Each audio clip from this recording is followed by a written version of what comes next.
I'm not really like coming to Da Nang very often, but when I come, it's always nice to see like such a nice crowd that's usually under the Da Nang Nomad Fest. So pleasure to meet you. So first of all, who's here a traveler or love traveling? I think most. Okay, okay, nice crowd. Who's a in content creation industry? Yeah, I remember. All right, cool. All right, so first of all, today's I will be talking about building a personal brand while traveling. So just before I start this, why I'm presenting today? Well, my main goal is just to share my knowledge because I think it's important to give back. Um, but before I start, I just want to like make it clear that I'm not a guru or this big influencer. I have like a small following, but I just want to share with you what I know and hopefully giving you value from today. Okay, that's my goal today. What is my brand and what I'm gonna be sharing with you? So my brand is called Arab Digital Nomads. Didn't start like that when I was starting to create content. So I started create content really like in a goofy way, I would say. I was just like watching videos, YouTube videos, when this daily vlogging trend started. When everyone like tried to become a daily vlogger, like Casey Neistat, others. So I was following them, and I say, okay, I want to start also doing something similar. That's how my channel started. I started creating YouTube videos, and it was really like unprofessional, very goofy videos, and I still like see them as terrible. They're very terrible videos, but that's like a hobby became a skill. So a skill that I could actually sell.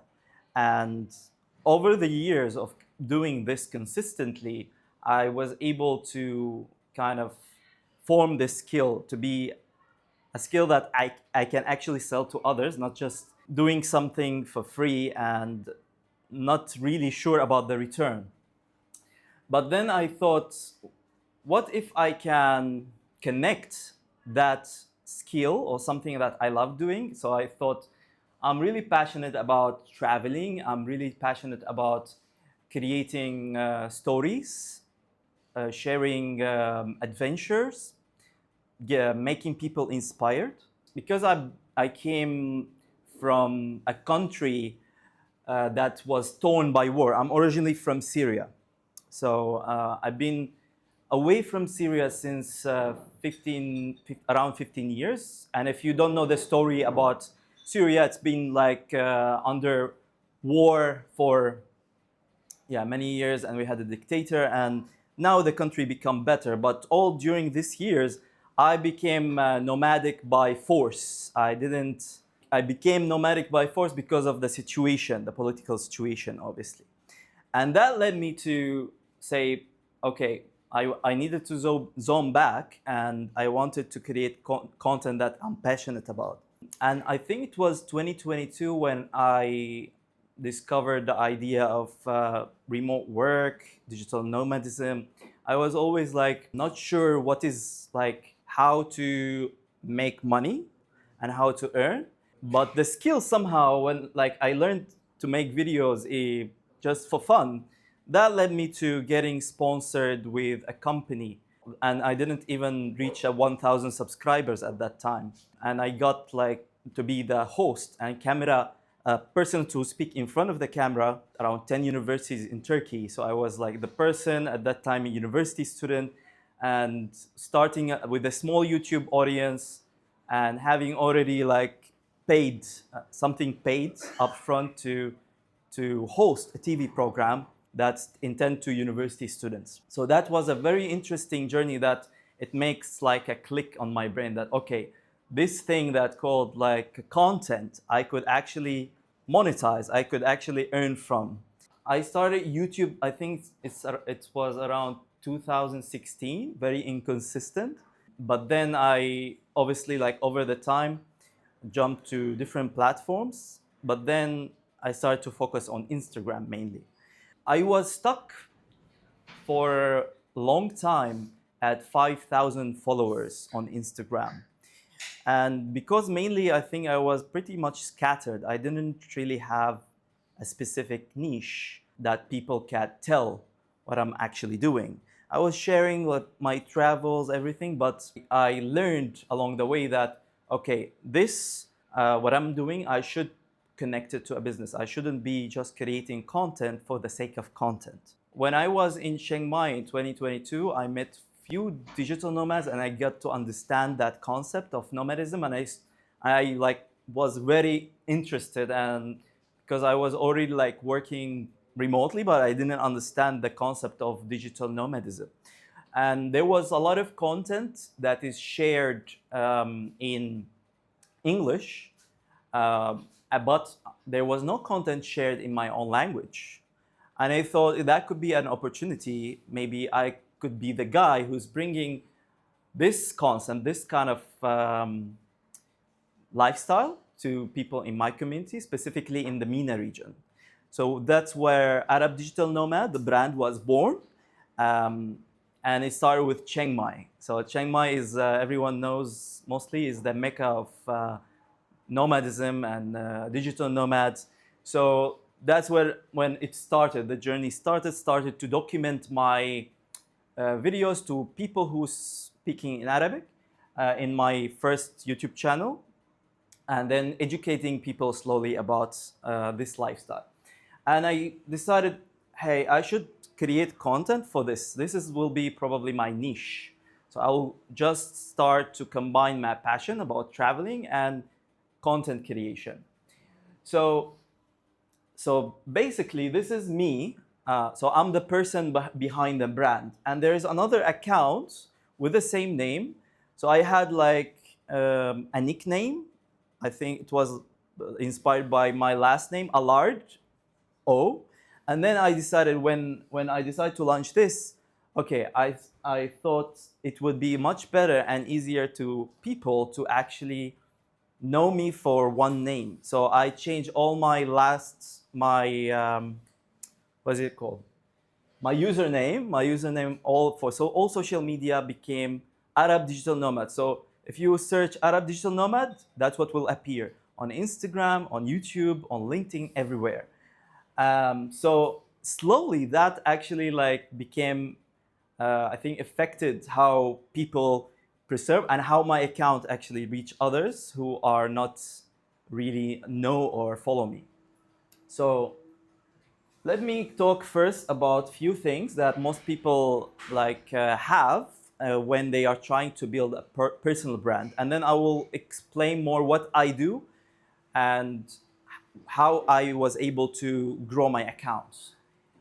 So I was stuck first at 5,000 followers, very scattered. I don't know what I was doing.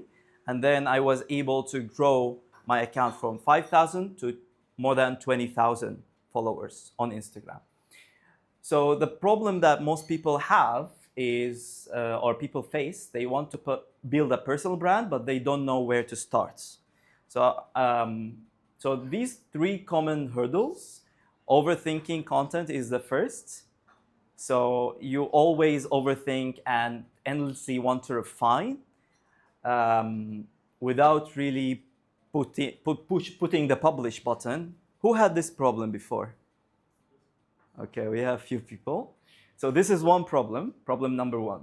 Problem number two is fear of judgment. You are feared to be in front of the camera, maybe like fear of how others will perceive you. So worrying about criticism or not being good enough to share. And I still struggle with that, honestly, like from time to time, like especially if there is a topic I'm not really confident about talking. Like I always have to like prepare, but I think even people who create content now have this issue from time to time. I don't know if you have it, but yeah, it's a very common problem. The third also problem is waiting to be ready. So believing that you need the perfect gear or a massive audience to begin with. And I think a lot of us have this problem. We see those numbers like million followers or the amount of engagement, and it can bring you back or bring you down and make you feel like bad about yourself. and maybe not getting you even started and getting stuck. So these are common problems that most people have, and it let them stop before they even start. So what a personal brand is really, so it's not about the amount of likes that you have. So it's about earning trust and building genuine connection with your audience. It's about clarity, how clearly you communicate the value and unique perspective. And also it's about building your reputation and trust. How others describe you when you are not present in the room. That's like what was the issue with me. Like I was sharing content at the beginning, very scattered, but when I had a niche, then people are, hey, I remember this is Arab digital nomad, you know? So this is very important, I think, to that make a personal brand what it is. So what is the strategy that I follow? The strategy is I start with is sharing my experiences. So I document my journey, both the highs and lows as they happened. Two, talking about what I'm learning. So obviously, like all of us, all the time, we are in a continuous learning circle. Like when you were at school, you think that learning will stop when you finish university, but that's not true. And learning is like an endless cycle. We learn every day. So I wanted also to share that. So whatever I'm learning every day, I try to share it, whether in posts or videos. So begin being open about new insights, mistakes, and lessons along the way. And third is being consistent, not perfect. So should for me it's prioritizing regular sharing over flawless execution and connect with people. So a personal brand is equals what people remember about you when you're not in the room. So earning trust, building connections, how clearly you communicate your value and unique perspective, and how others describe you when you are not present. So these three key points are, I think it's important for you to remember when you are building your personal brand. So what kind of content that works for me? Being able to tap into new people, new audience, new followers. And this is what I learned. Obviously, like not big numbers I have, but at least I was able to break a point where I had genuine people interested in what I'm offering. So what worked with me is first for stories and tutorials is recording short form content and being present in front of my brand. So it's usually, if you are building a business, most of founders or owners usually shy out and just share some posts, some photos of stock images, things like that. But actually, I'm sure many of you heard of this, that people buy from people. So I think you should definitely be, if you are a founder or a business owner, or maybe you have a startup, you should be the person present. And people connect now with the AI and a lot of slop that you see, content slop. You see that a lot of not really genuine content out there, and I think people now are smart enough to recognize if you are sharing something valuable and if you are a real person. They really become closer to. Okay, so being open about new insights, mistakes that you've done along the way, lessons you learn, all this shared in like a short form videos. Prioritizing regular sharing over flawless execution.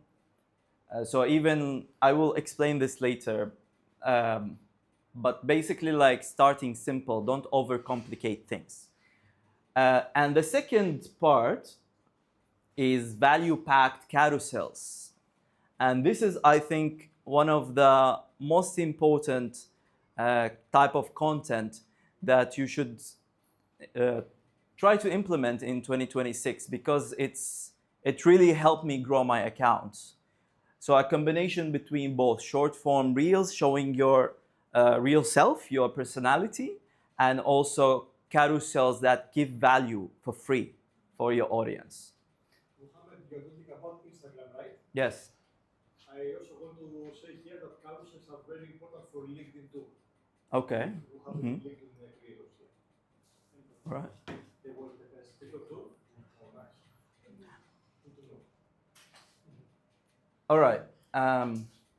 So for most of you, if when you want to start a personal brand, or usually like don't just like complicate stuff. Just it's okay to start messy.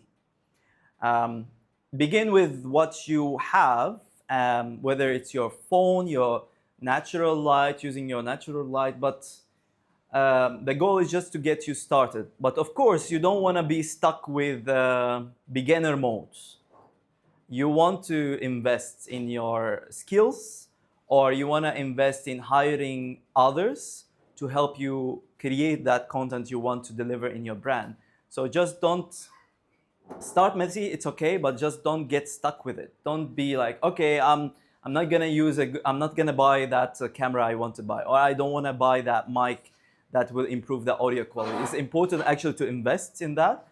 Or you're like some people like shy out of hiring a video editor or a camera person to help them film videos. It's okay to start with what you have, but think on improving publicly. So gradually enhance your content, sound, framing, editing style, maybe using some AI tools to help you out with that.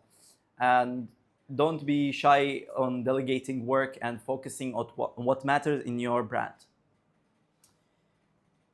All right. Um, so, how to stay consistent, or at least try to be consistent? I use I think most content creators have this, but that's what I personally use. I use Notion. It's an Who knows Notion here? Okay, good. So I use Notion. It's like an e-note taker, you can say, but it have databases. It have many different things that acts as Excel sheet, and it looks like many other like team tools. If you work with a remote company, usually like it's similar structure, but there is this kind of view where it's like a calendar viewpoint where you can see actually like your content, put your content there, the content idea that you have, and then organize it into a calendar. So you know when is the content gonna be published in advance. So instead of like you guessing what you wanna do, you dedicate like a day or two just to organize for the whole month what you're gonna have for the month. Okay, so that's what I do. I follow Notion, so I capture ideas anytime and use either Notion or I most of the time when I'm even like sometimes find myself scrolling, I just like a video from a creator I follow, I just save it, and then when the day comes to sit down and plan for my content, I just go back to the saves, and then okay, I put them here. I organize them here like structured. So I organize them in one place, so all the ideas are captured in a central system. You can use Notion or any document, basically, like a Google Drive would be fine. But I find this very easy for me to like visually. It's really pleasant to see it even. So you know exactly when the content is planned, and then also create when energy is high. So identify your peak creative times, and then you batch your content creation during these periods, and then take breaks without quitting. So it's okay to, if you don't post like daily, or if you miss a couple of days, that's fine. But like if you had this period, just you get back to what you were doing. Just don't overthink it. So let me now show you just an example of what I do with Notion. of content, how I plan my content. This is just like few samples that I do. So basically here, it's like carousel. You see that carousel community. I have a community on WhatsApp that I share content on, and videos, YouTube videos. So depends what kind of content you want to share. You basically organize them in pages here. So you can add, maybe let's add together one. So tell me any content idea you have in your mind, for example. Where to work remotely in the MENA region. Okay, where to work. That's so I write the title. Okay, never mind. So I have here type. So I pick the type here, whether it's a carousel, a reel, a post, a blog. And then here it's, when it's done, I have a tick. When it's due, and then I can connect it to any projects that I have. And then I start either sharing, I share usually the link in the comment section of the post that maybe inspired me to create for my own, or I just try here to write script, basically, or the content. So I have it ready. So yeah, I usually go on like every month, maybe like on Sunday or so, and then I sit down and organize for the whole month. So that's how I usually do it. All right, so how much time you should post, or posting frequency. This is like a screenshot I took from popular personal brands.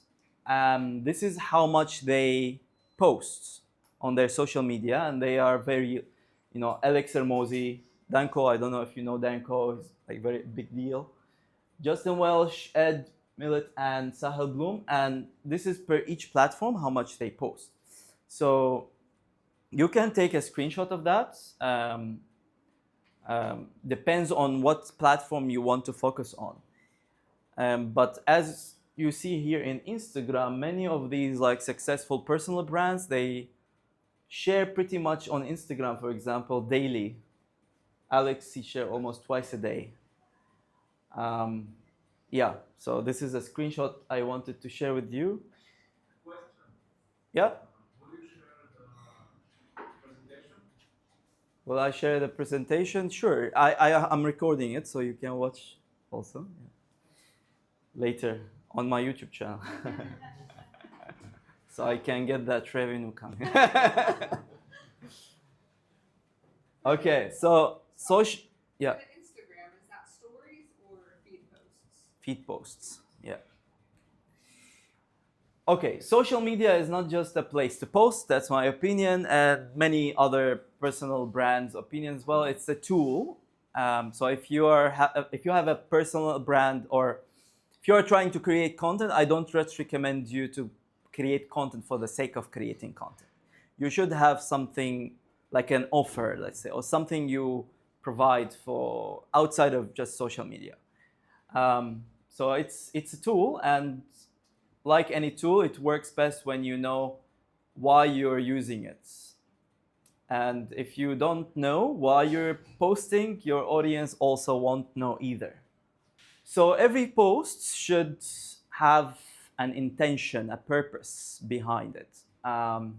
You shouldn't just post for the sake of posting. So each post should either initiate to start a conversation with your audience, or share a value that you are providing, or build trust, or guide people somewhere. Your website, landing page, an offer. So that's every post where it should have. And after creating content, I want to go through automation and why this is very important. And especially, it's not like old, it's new. Like automation, it's new, but it's have been really a big game changer for me personally. And I'm not talking about AI automation like N8N or Make or no, I'm talking about something more simple. So for me, automation helps to be consistent even if you are offline. So you don't need to be online. This is an example of a flow I have. I'm using a tool called ManyChat. And ManyChat is a meta verified tool. So you don't need to worry about like your account getting banned by Meta or something. So it's verified. So there are other tools, but I'm using this one. It's around $15 a month for subscription, but you can upgrade, depends on the amount of followers you have. So I'm using that. Basically, the flow goes as first a user comments or on a post or a reel, and then once they comment, I'm sure many of you now already saw like, hey, comment on this video and you will receive blah blah blah. That's very common now in most of content. So basically, most of them use ManyChat. I also want to say here that we will have a talk at the Nomad 15 March dedicated to ManyChat. The whole talk is about ManyChat. Okay, amazing. Cool. So ManyChat basically like helps you automate everything without you being there to reply to everybody. Let's say, for example, one of your carousels or your reel gets I don't know 200,000 views, and you have like 2,000 comments.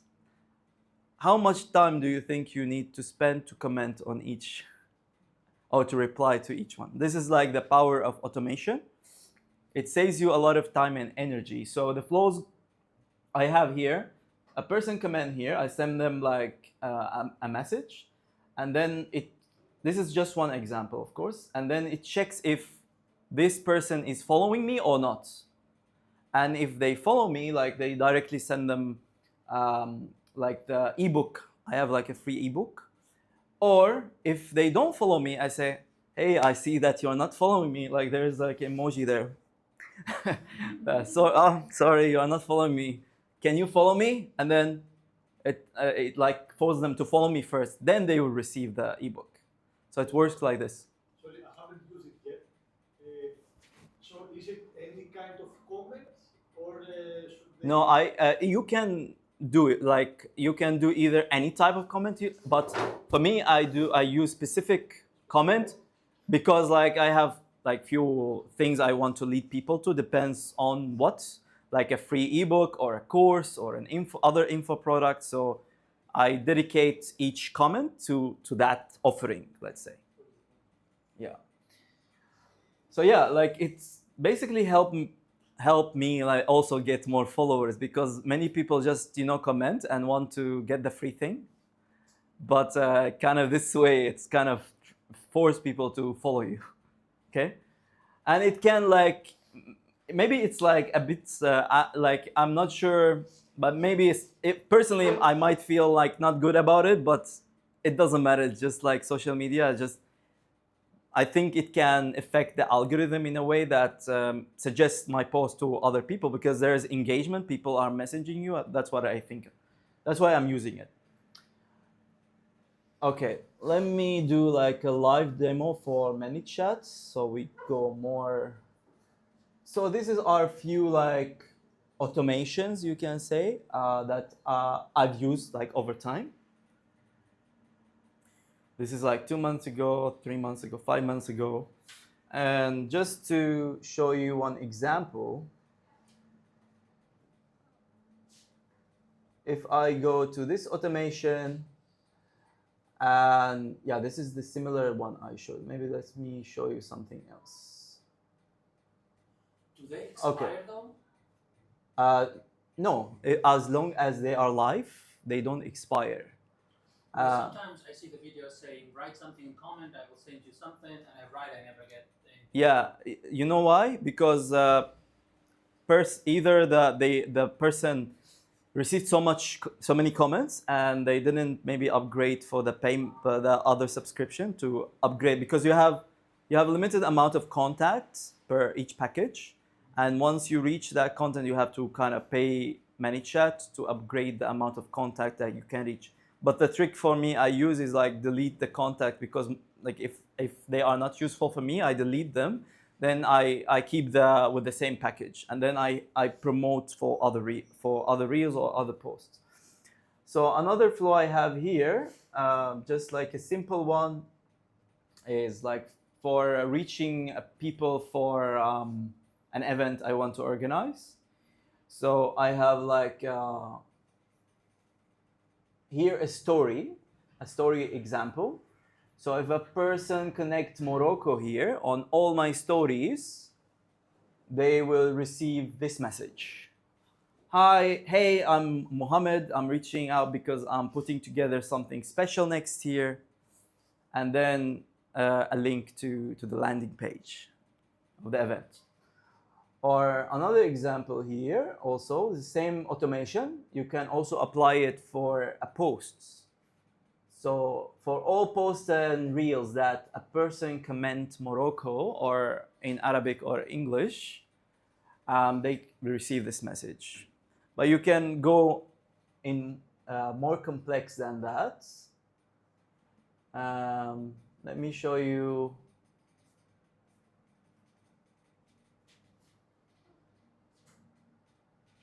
So I have this one, I think. Let's see.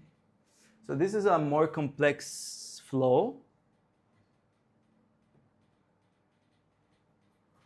So this is more, I used this before to kind of like test a different flow of engaging with the audience that interested in my offering, and having the conversation without me really being there. And it's basically work like so I have a community I promote. So it introduced, hey, I'm really happy that you will be part of the community. Would you like more details? And then they press a button, and then it adds a tag here. Yeah. But then it interacts with them in the DMs. So it creates a tag, and the tag is if a person is interested or not. So when the person is interested, it goes on to wait like 5 minutes, and then it sends them another message. I saw you are interested. I want to send you more details personally. And there's, I added before like a voice note. You could add a voice note explaining everything, like a minute or two or so. Sorry? Can it not make your audience kind of like not trust you in a way? Sorry? Can it make your audience kind of like not trust you in a way? Suddenly you get this big paragraph, all these emojis from the person they followed. Obviously it's not you who's messaged them. Are they not going to think like, oh, he's just trying to sell me something, or could that like? It might be. I mean, did that happen to you? Like, are you like not trusting other person if you receive such messages? No, it's just I feel like it could maybe throw me off if I just saw some big paragraph, all these emojis from some influencer who I just Well, on their posts. Well, yeah, I think you could like do a workaround around that. Like you could make it as simple text, written by you, like without any emojis, just like as you are having a conversation with a friend, and you don't need to add maybe a button, just a simple message, I think, and a voice note. I think would be, yeah. I have a voice note. I think I closed this automation, but I have I think one with the voice notes. Yeah, I don't know where to find it, but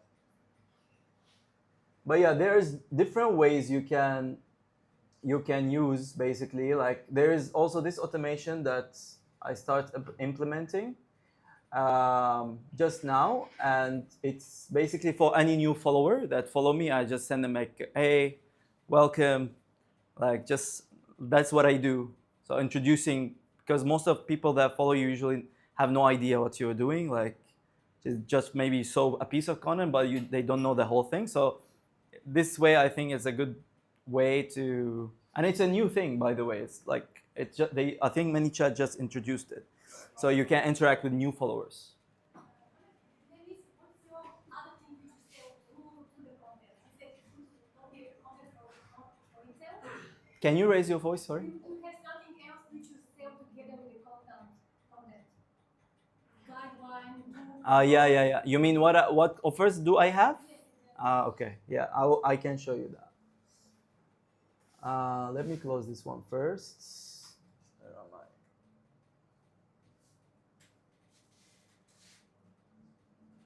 I? Okay, let me open this one.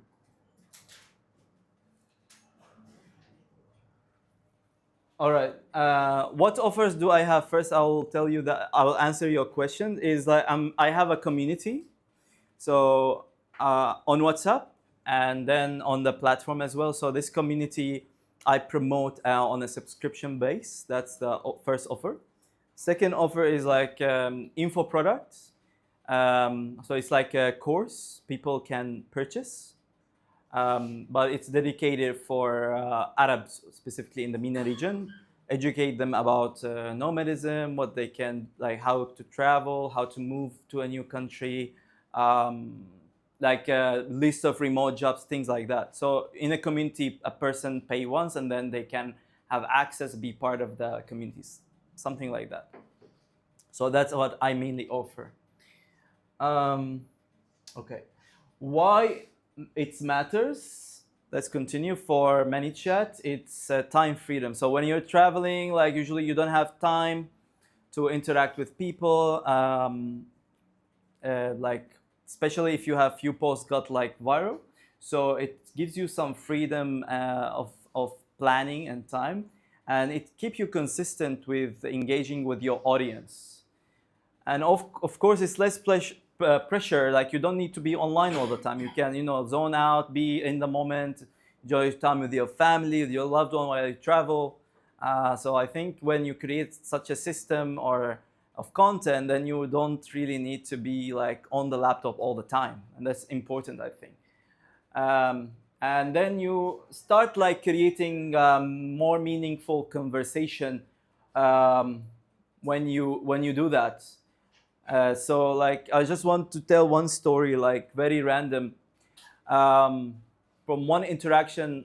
One of the interactions I got, like from someone I really don't know, never met. One of the followers, basically, that are following me on Instagram, even though I don't have a big following. I met this person. He's also from Syria, but he lives in Saudi Arabia, and he said, like, I love the content that you're sharing online. I really want to support you, and then like, let's go travel to Albania. And like, he bought me a ticket. We went on a trip to Albania, just all from a stranger I don't know, like a follower. So you never know, like it's that you meet really awesome people most of the time just by putting yourself out there. So yeah, I met this guy. We went into 2 trips, one to Albania, one to Uzbekistan. It was amazing experience. Yeah, and you never know. Like same thing when I started first, like creating content on YouTube. Yeah, like get this project, 10 universities paid, and it was like my job for a couple of months, and it was great. Like especially if you're new, like you don't have a massive following, you don't have like a big thing going on, but when you are putting yourself out there, it's always opportunities can come, you never know. So yeah, when you're traveling, teaching, working with or your family, this system works. And yeah, coming to the end, last slide here. So I want to take the opportunity now to connect with all of you. So now, what I can help with, if you're just starting out, or maybe you have a business or a brand and you want some support, I can help you building simple systems like you saw. I can also help you optimize your time and efforts. and turn your content into real conversations. This is me and my wife here. Veronica is behind. We just moved to Hoi An in August, and we are building a studio for content creation in Hoi An. For creating content, I've been in the video industry for a while, so around content creation as well. So she's a photographer. So you can connect with us later after. And you can scan this QR to get a link with all the. There is also in this QR, if you scan, there is a free template for Notion where you can organize your content. You can just go to that link and then duplicate the Notion database, and then you will have it like empty one. You can organize it as I show you in the calendar and everything. Yeah, thank you everybody. Yeah, nice to meet you. If you have any questions, I'm happy to answer. I'm curious to hear more about your monetization of the content. You touched on it, but if you can be a bit more specific on the sources of monetization and what works, how well for you, and your experience in that. So when I started YouTube, I started with not really expecting anything from the content I was creating. But then, like when I got above 1,000 subscribers, I was eligible for the monetization at that time, and I started earning like a bit of money. You don't really earn much like when you have a small audience. But then, like when you connect your content with a brand or like let's say a business or an offer, then this is where the real monetization can happen. Doesn't matter the idea that you have. So for me, I have the community. So basically, the content I'm sharing is educating people about this lifestyle, whether it's how to start with your freelancing or how to start getting a remote job. So I share this valuable content on my channel, and then I lead to an offer. So I don't earn from any of the social media partnership programs. I sell my offering. That's how monetization works for me. And also the community, paid community. Yeah, paid community, info product. Like depends what I'm focusing on right now. So like for now, I'm selling an offline event actually through my content. So like Da Nang Nomad Fest, like after I came to Da Nang Nomad Fest last year, I was like, okay, maybe Marcos inspired with that. Maybe I can do my own Nomad Fest, which is gonna be in Morocco next year. So I started to promote. Oh yeah, this year. Oh my God, this year. Yeah. So I started to promote that through my personal brand. So I have 2 accounts now. The main account is the Arab Digital one with my face and everything, and then there's the other Instagram account. So with the business and everything. So the same post, I just like do a partner post and promote, and then it just with the automation, I lead the people to the landing page or to the offer. So that's what I'm doing basically. Which platform do you use for the paid community? I have my native on my own website. So some people use Circle or School, but I thought I would build my own because I don't want to be like related to a third party service. So I'm using WordPress, and there's like plugin that you can attach to your WordPress site, and then it have a community it looks exactly like School. Yeah, I can show you maybe. Let me show you quickly. So it looked like this.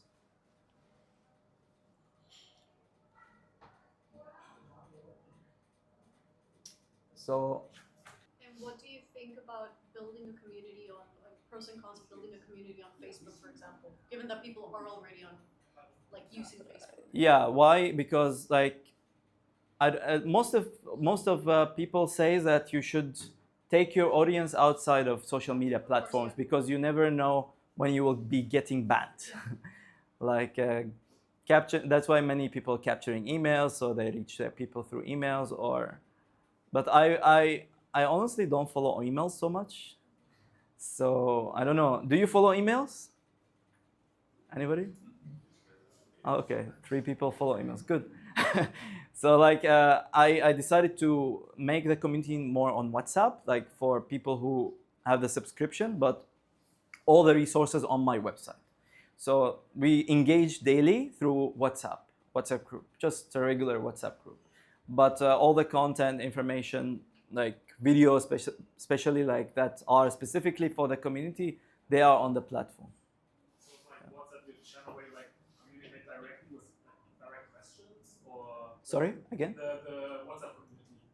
You're using it for like direct communication when people have like, Yeah. direct questions. Yeah. Okay. So For like, that, also for like just announcements sometimes. Yeah. So in your experience, did you start off with building your Instagram following and then you built your community after, or you built the community first and then started?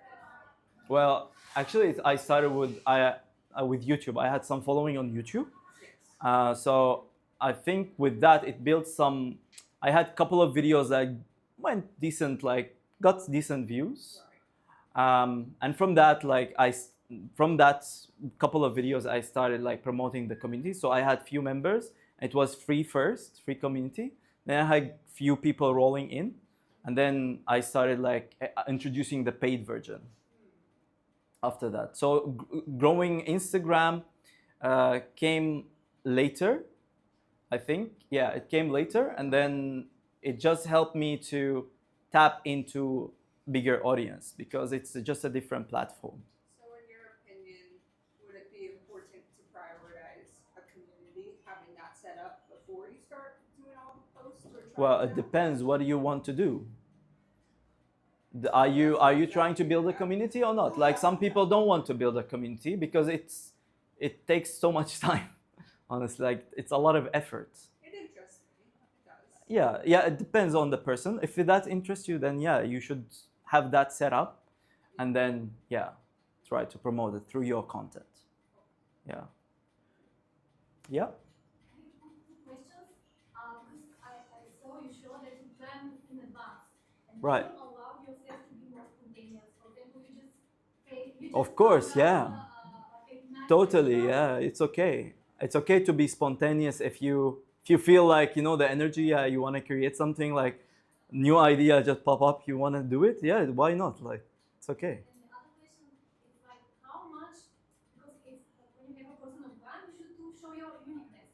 But if you are too niche, maybe not so much people gonna relate. For example, in your videos, I didn't check you out, so maybe I can respond myself after this. But did you really stressing out that you're Arab, so you're more on details, oriented to documentation with Yeah. specifically for Arab people, or you want to engage a bigger audience and how that balance is?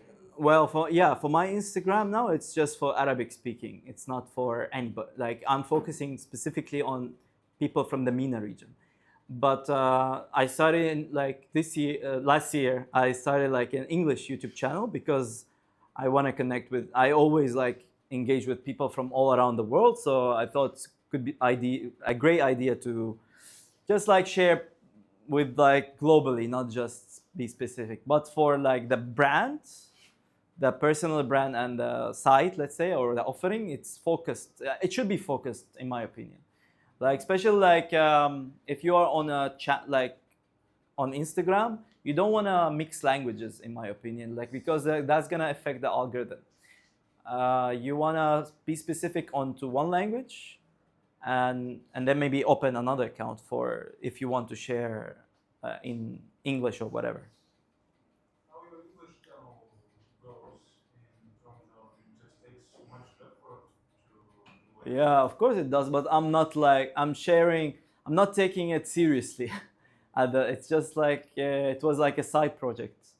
But yeah, like I did a couple of videos about Da Nang, Nomad Fest, and other Nomad Fest as well. So I just wanted to share in general. That's like, it's a hobby thing I'm doing. Can you share any other automation tools that you tried? Maybe some other also not bad besides Not paid? not bad, but good. Not sorry? Not bad. Not bad? What do you? Besides any I'm just using ManyChat. That's all. I'm not really like, as I said, I'm not like a super expert in other tools. Just I'm focusing on only in this tool, and it works. Yeah. So, yeah. I have two questions. First, how much time do you typically spend per week like working on your business? Like first question, and the second is more around like how like cyclical or stable do you think overall your business is like throughout the years? Is there like lots of ups and downs, or is it like very predictable overall? Can you shorten your question? Okay. I mean, maybe let's start with the first question. Uh-huh. Like, how much time do you spend actively working on your business throughout a typical week? Yeah, like at least like 3 hours every day. Yeah. Yeah. Because I don't do just this. I'm like I'm freelancer as well. Ah, okay. So yeah, I manage two things. Ah, okay. Yeah, yeah. what is your freelance thing? Yeah, as I said, I create content for businesses. So I'm videographer and in video marketing mainly. Yeah. Within YouTube, did you find more growth in your short form videos or your long form? Sorry? Within YouTube, did you experience Long form, not short. Yeah, some people. I think I didn't really try much short form on YouTube, but some people had success on it. But for YouTube specifically as a platform, it was built for long form. People like connect with you, like build trust and loyalty because they spend more time. People who consume YouTube usually they spend more time on the platform compared to other platforms. There's a follow-up question within the amount of views that you get. Would you say out of TikTok and Instagram? Sorry, again? Like out of the different platforms that you use, which one would you say has gathered you the most leads? Ah. Well, I think YouTube is the best quality leads. People that like I was very like focusing on Instagram, but the people that comes from Instagram, from my experience, especially for Arab audience, are not as high quality as the one comes from YouTube. Yeah, the people that comes from YouTube because they spend with you more time, they connect with you more, so they trust you immediately with your offer. Unlike other platforms. Yeah. When it comes to your YouTube, what's the offer you typically try to push out the most, or you try to? Now I'm pushing the community most. Yeah. I was trying to do that for the past year. Yeah, there's ups and downs, like it's not perfect, but yeah, I have some people like coming in from that. How did you manage to get your content not overlapping? Because Sorry, can you raise your voice? for a very long duration of creating new content, how do you manage to get the new content not overlapping the old content? And like the new ideas are not overlapping the old ideas because when you do for about 1 year or 2 years, the content can be overlapped. You mean if content can be similar to the previous content you shared? That's totally okay. Because like people forget. Literally, like people forget just you. Sometimes actually I post content that worked again. Just people didn't see it and it gave viral. On Instagram, I tried that on Instagram and it really works. You don't need to sometimes create new content. You just repurpose your old content and what works. You just change few things sometimes. That's all. The same goes to LinkedIn, by the way. Huh? The same goes to LinkedIn. Oh yeah? You make a viral post and you post it again, later, like 1 month later, it's usually going viral again. I got like 2,000 followers from one post. from just one. It was a carousel. Just it got viral, and then after 3 months, I posted again. One more time. It's amazing. Yeah, yeah. Quick question. You said you do freelance work for brands. Do you do, when you create content, is it in Arabic or in English? For brand in English, of course. Yeah, international clients. Okay, another thing I want to add to anyone here that's blessed to be speaking more than one language, create content in your native language accomplishes a lot less. Yeah, It's better to be a big fish in a small pond that's true. than a big small fish in a massive lost. That's from experience. So don't sleep on that. If you speak another language, create content. And you can very easily become the go-to person in your niche in that area. Yeah, absolutely.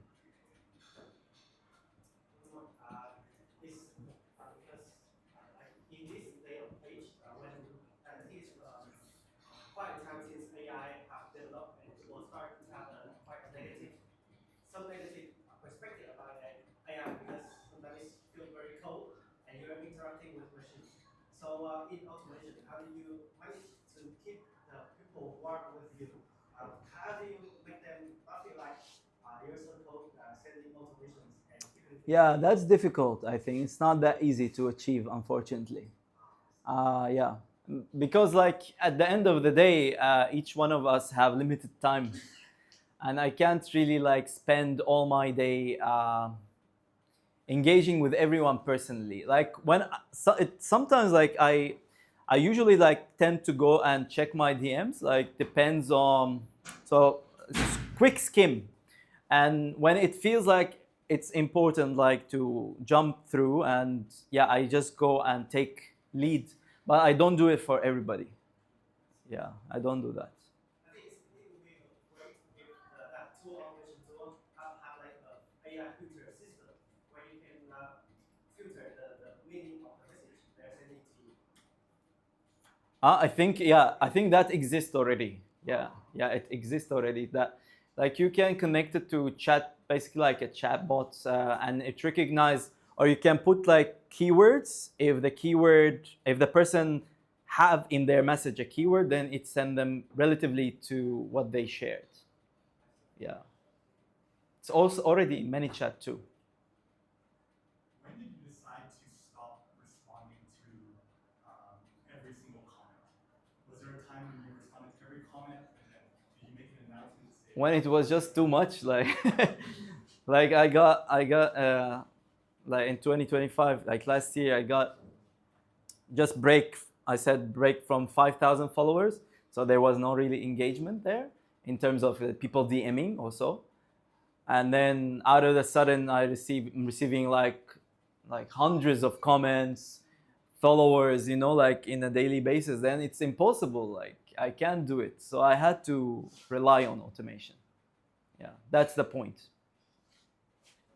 So when you start like getting flood of messages, a lot of followers from your viral content, from few posts, that's I think when the time you need to, delegate. What are the main differences between your free and paid membership? Sorry? Community? What are the differences Yeah. between the free and the paid community?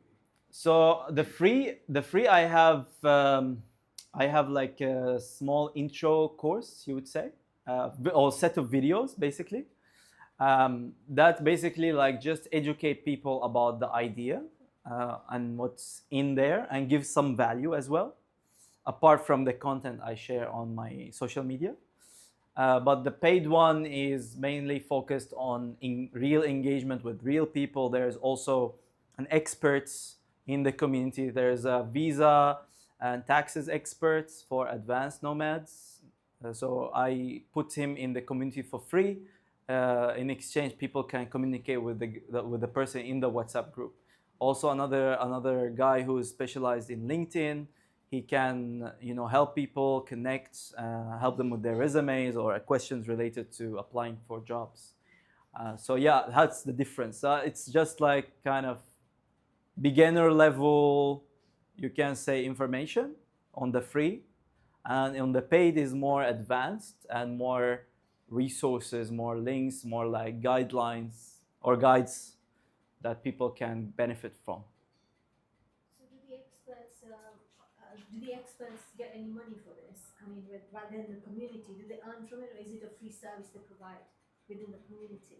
Are the experts in the community, do they get paid? They don't get paid, no. It's just a service. Yeah, they are interested in the people that are in, because they are obviously like they are a paid members. So for them, they are, let's say they are having coaching hours, so they benefit from that. They can sell that coaching hours or post it in the community.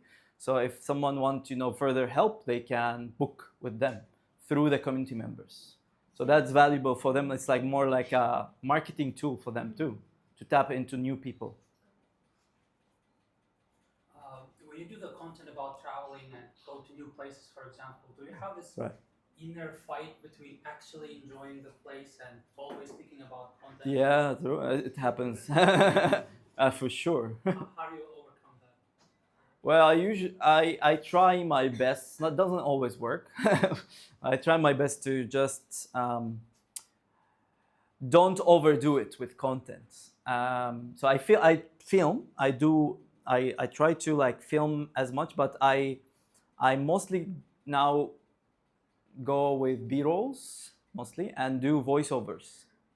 Some interactions in the moment, but then to create the whole video, I mostly depends on voiceover, explaining the place, blah blah blah. Like, usually during travel, also I don't feel I want to create content sometimes.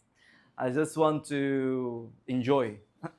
I don't know, like if you have the same thing or not. But Also helps us having like a shot list. For example, if you go to the airport and you have like ideas what specifically you want to shot or shoot, so that you just do it and then take the time off afterwards.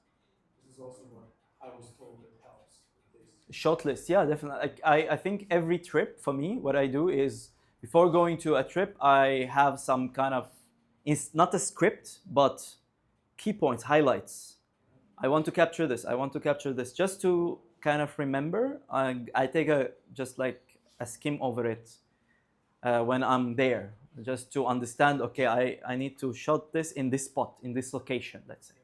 But that's all. Like, I don't overdo it. Yeah. Have you ever run ads or only free traffic? Sorry. Have you ever run advertisement or only free traffic? No. I tried to run advertisement, but didn't really work as organic content. Not as good. Yeah, but I think when you reach, I think, a point, you can do it, but don't do it without organic content. You should have both.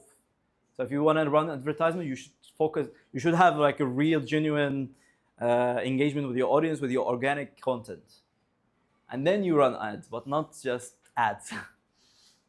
Yeah. Yes. Have you tried out affiliate marketing with this Yes. channel? How Yes. does that work for you?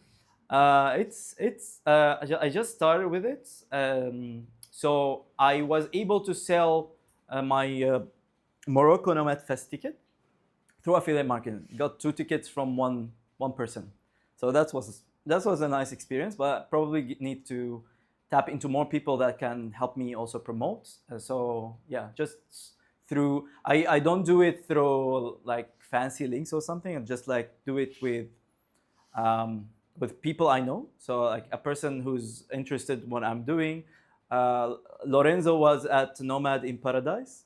We met there again, and there was Charlene, if you remember. She's from the Netherlands. So I met Lorenzo and Charlene. Charlene, she's from the Netherlands. We interacted together. We made like good relationships. So she said she's interested in attending in Morocco, and then I offered her to be an affiliate because like we had a good conversation and everything. And yeah, she sold 2 tickets already, and it's just the start.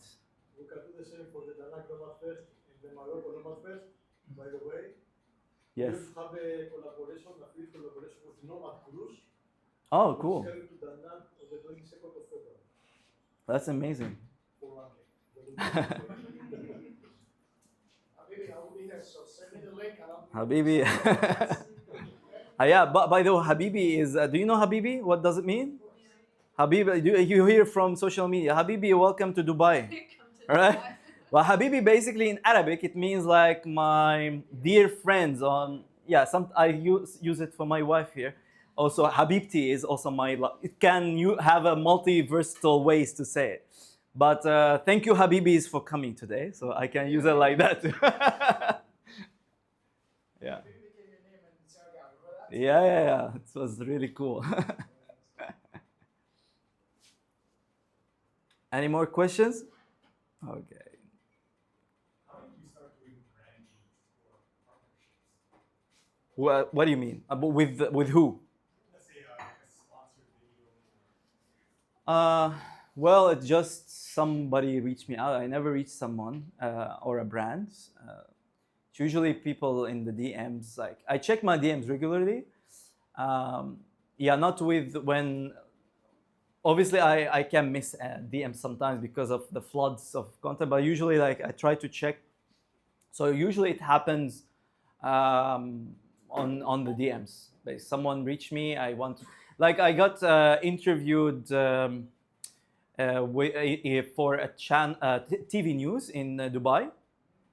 It was I wasn't expecting it will reach me through message on WhatsApp. They got my number from my YouTube channel, and they reached me on WhatsApp, and it was so unprofessional. I was hesitant at the beginning, but then I just rolled with it and actually got like the publication in multiple news, and it was like amazing. It was nice PR.